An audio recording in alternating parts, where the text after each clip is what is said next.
ಬೆಂಗಳೂರಲ್ಲಿ ಸುಮಾರು 200 ಮನೆಗಳನ್ನ ತೆರವು ಮಾಡಲಾಗಿದೆ. ಹಾಗಾಗಿ ಮೂರನೇ ದಿನವೂ ಫಕೀರ್ ಕಾಲೋನಿ ನಿವಾಸಿಗಳು ಪರದಾಟವನ್ನ ಪಡ್ತಾ ಇದ್ದಾರೆ. ಬೀದಿಯಲ್ಲೇ ಮಕ್ಕಳನ್ನ ಕಟ್ಕೊಂಡು ವಾಸ ಮಾಡ್ತಾ ಇದ್ದಾರೆ 200 ಕುಟುಂಬಗಳು. ಸರಿಯಾಗಿ ಆಹಾರ ಸಿಗ್ತಾ ಇಲ್ಲ ಅವರಿಗೆ, ಶೌಚಾಲಯದ ವ್ಯವಸ್ಥೆ ಇಲ್ಲ, ಮಕ್ಕಳು ಬುಕ್ಸ್ ಎಲ್ಲ ಆ ಮನೆಯಲ್ಲೇ ನೆಲಸಮ ಆಗಿರೋದ್ರಿಂದ ಶಾಲೆಗೆ ಹೋಗೋಕ್ಕೂ ಆಗ್ತಾ ಇಲ್ಲ ಮಕ್ಕಳಿಗೆ. ಬೀದಿಯಲ್ಲೇ ಇವೆ ಮಕ್ಕಳು ಊಟ ತಿಂಡಿ ಕುಡಿಯೋ ನೀರಿಗೂ ಪರದಾಟವನ್ನ ಪಡ್ತಾ ಇದ್ದಾರೆ. ವೋಟ್ ಹಾಕೊಂಡಂತ ಜನಪ್ರತಿನಿಧಿಗಳು ಇವರನ್ನೀಗ ಮರ್ತು ಬಿಟ್ಟಿದ್ದಾರೆ.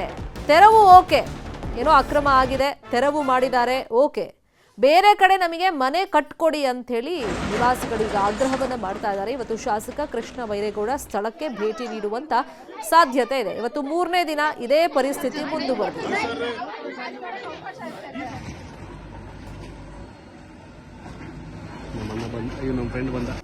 ಮನೆಯಲ್ಲಿ ಹೊಡೆದಾಗ್ ಬಿಟ್ಟಿದ್ದಾರೆ.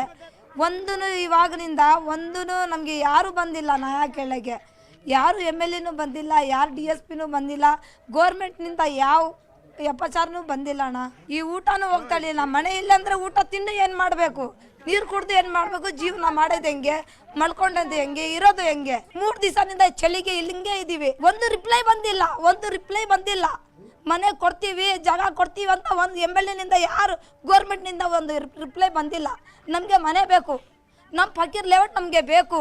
ಎಲ್ಲ ಮನೆ ಹೊಡೆದಾಕ್ಬಿಟ್ಟು ಕೆಲಸ ಕಾರ್ಯ ಬಿಟ್ಬಿಟ್ಟು ಈ ಥರ ಸುತ್ತಾಡ್ತಾ ಇದ್ದೀರಿ. ಊಟ ನಾಷ್ಟ ಎಲ್ಲರೂ ದಾನ ಮಾಡಿಕೊಂಡು ದಯವಿಟ್ಟು ನಮ್ಗೆ ಏನೈತೆ ಜಮೀನು ಅಮ್ಮದಿಂದ ಮಾಡಿಕೊಟ್ರೆ ದೇವರು ಒಳ್ಳೇದಾಗ್ತದೆ.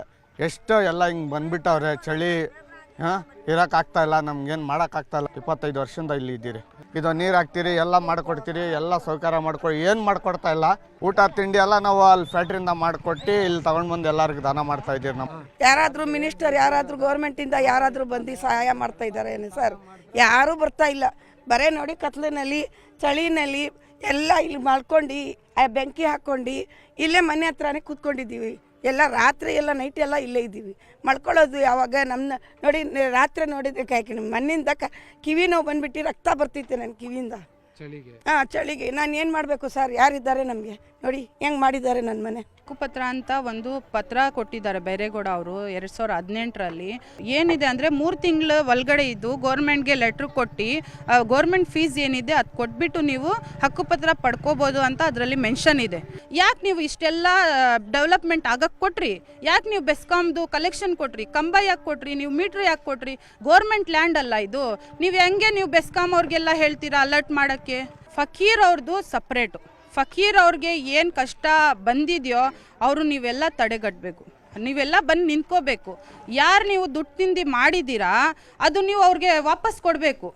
ಯಾಕಂದರೆ ಗೌರ್ಮೆಂಟು ಅದಕ್ಕೆ ಕೈ ಜೋಡಿಸಿದೆ. ಸ್ಕೂಲ್ಗೆ ಹೋಗಲ್ಲ? ಹೋಗ್ತೀನಿ ಸರ್. ಯಾಕೆ ಇವತ್ತು ಮತ್ತೆ ಹೋಗಿಲ್ಲ? ಬ್ಯಾಗ್ ಲೇದು. ಎಷ್ಟನೇ ಕ್ಲಾಸು? 4th. ಫಕೀರ್ ಕಾಲೋನಿ ನಿವಾಸಿಗಳ ಪರಿಸ್ಥಿತಿ ಹೆಂಗಿದೆ ಅಂತ ಹೇಳಿ ನಮ್ಮ ಪ್ರತಿನಿಧಿ ಆಶಿಕ್ ಎಕ್ಸ್ಪ್ಲೈನ್ ಮಾಡಿದ್ದಾರೆ ನೋಡಿ. ಅನಧಿಕೃತವಾಗಿ ಮನೆಗಳನ್ನು ನಿರ್ಮಾಣ ಮಾಡಲಾಗಿದೆ ಅನ್ನುವಂಥ ಆರೋಪದಲ್ಲಿ ಗ್ರೇಟರ್ ಬೆಂಗಳೂರು ಪ್ರಾಧಿಕಾರದ ಅಧಿಕಾರಿಗಳು 2 ದಿನಗಳ ಹಿಂದೆ, ಇವತ್ತು 3ನೇ ದಿನ, ಇಲ್ಲಿರುವಂಥ ಮನೆಗಳನ್ನು ನೆಲಸಮ ಮಾಡಿತ್ತು. ಯಲಹಂಕದ ಕೋಗಿಲು ಕ್ರಾಸ್ ಬಳಿ ಇರುವಂಥ ಫಕೀರ್ ಕಾಲೋನಿಯಲ್ಲಿರುವಂಥ 125ಕ್ಕೂ ಅಧಿಕ ಮನೆಗಳನ್ನು JCB ಮೂಲಕವಾಗಿ ಸಂಪೂರ್ಣವಾಗಿ ಅಧಿಕಾರಿಗಳು ಬಂದು ಪೊಲೀಸ್ ಭದ್ರತೆಯಲ್ಲಿ ನೆಲಸಮ ಮಾಡಿ ಹೋಗಿದ್ರು. ಇವತ್ತಿಗೆ ಘಟನೆ ನಡೆದು 3 ದಿನಗಳು ಕಳೀತಾ ಇದೆ. ಈ 3 ದಿನಗಳು ಸಂಪೂರ್ಣವಾಗಿ ಇಲ್ಲಿರುವಂತಹ ನಿವಾಸಿಗಳು ಪರದಾಡ್ತಾ ಇದ್ದಾರೆ. ಮಕ್ಕಳಿಗೆ ಆಹಾರ ಇಲ್ಲ, ಯಾರಿಗೂ ಕೂಡ ಆಹಾರ ಇಲ್ಲ, ಸರಿಯಾದ ವ್ಯವಸ್ಥೆ ಇಲ್ಲ. ಮಹಿಳೆಯರು, ಮಕ್ಕಳು, ವೃದ್ಧರೆಲ್ಲರೂ ಕೂಡ ಬೀದಿಯಲ್ಲಿ ವಾಸ ಮಾಡುವಂಥ ಪರಿಸ್ಥಿತಿಯಲ್ಲಿ ಇಲ್ಲಿ ಇರುವಂಥದ್ದು. 2 ದಿನಗಳ ಹಿಂದೆ ಏಕಾಏಕಿಯಾಗಿ ಬೆಳಿಗ್ಗೆ 5-6 ಗಂಟೆ ಸುಮಾರಿಗೆ ಬುಲ್ಡೋಸರ್ಗಳನ್ನು ತಂದು ಅನಧಿಕೃತ ಅನ್ನುವಂಥ ನೆಪದಲ್ಲಿ ಇಲ್ಲಿರುವಂಥ ಮನೆಗಳನ್ನು ಸಂಪೂರ್ಣವಾಗಿ ನೆಲಸಮ ಮಾಡಿದ್ದಾರೆ. ಇಲ್ಲಿರುವಂಥ ಅವರ ವಸ್ತುಗಳನ್ನು ಕೂಡ ಹೊರತೆಗೆಯೋದಕ್ಕೆ ಅವಕಾಶ ಕೊಡದೆ ಸಂಪೂರ್ಣವಾಗಿ ಕೇವಲ ಜನರನ್ನು ಹೊರಗಡೆ ಕಳಿಸಿ ಮನೆಗಳನ್ನು ನೆಲಸಮ ಮಾಡಿರುವಂಥದ್ದು. ಹೀಗಾಗಿ ಇಲ್ಲಿರುವಂಥ ನಿವಾಸಿಗಳು ಸುಮಾರು 400ರಿಂದ 500 ಮಂದಿ ಜನರಿದ್ದಾರೆ. 500 ಮಂದಿ ಜನರಿಗೂ ಕೂಡ ಇದೀಗ ಬೇರೆ ದಿಕ್ಕು ದೆಸೆ ತೋಚದೆ ಇಲ್ಲೇ ಈ ನೆಲಸಮ ಆಗಿರುವಂಥ ಜಾಗದಲ್ಲಿ ಅವರು ವಾಸ ಮಾಡ್ತಾ ಇರುವಂಥದ್ದು. ಇನ್ನೂ ಕೆಲವರು ಆ ಬೀದಿಗಳಲ್ಲಿ ಆಶ್ರಯವನ್ನು ಪಡೆದುಕೊಂಡಿರುವಂಥ ಇರುವಂಥದ್ದು. ಮತ್ತು ಇಲ್ಲೆಲ್ಲಿ ಶಾಲೆಗಳ ಆವರಣ ಇದೆ, ಯಾರ ಮನೆಗಳ ಮುಂಭಾಗದಲ್ಲಿ ವರಾಂಡ ಇದೆ, ಅಲ್ಲೆಲ್ಲವೂ ಕೂಡ ಆಶ್ರಯವನ್ನು ಪಡಿತಾ ಇರುವಂಥದ್ದು. ಇದುವರೆಗೂ ಕೂಡ ನಮಗೆ ಪರ್ಯಾಯ ವ್ಯವಸ್ಥೆಯನ್ನು ಕಲ್ಪಿಸೋದಕ್ಕೆ ಯಾವುದೇ ಅಧಿಕಾರಿಗಳು ಬಂದಿಲ್ಲ ಅನ್ನುವಂಥ ಒಂದು ಬೇಸರವನ್ನು ಕೂಡ ಇಲ್ಲಿರುವಂಥ ಜನರು ವ್ಯಕ್ತಪಡಿಸ್ತಾ ಇರುವಂಥದ್ದು. ಬೆಂಗಳೂರಿನಿಂದ ಕ್ಯಾಮ್ರಾ ಪರ್ಸನ್ ಕೊಂಡಯ್ಯ ಜೊತೆ ಆಶಿಕ್ ಮುಲ್ಕಿ, ನ್ಯೂಸ್ 8.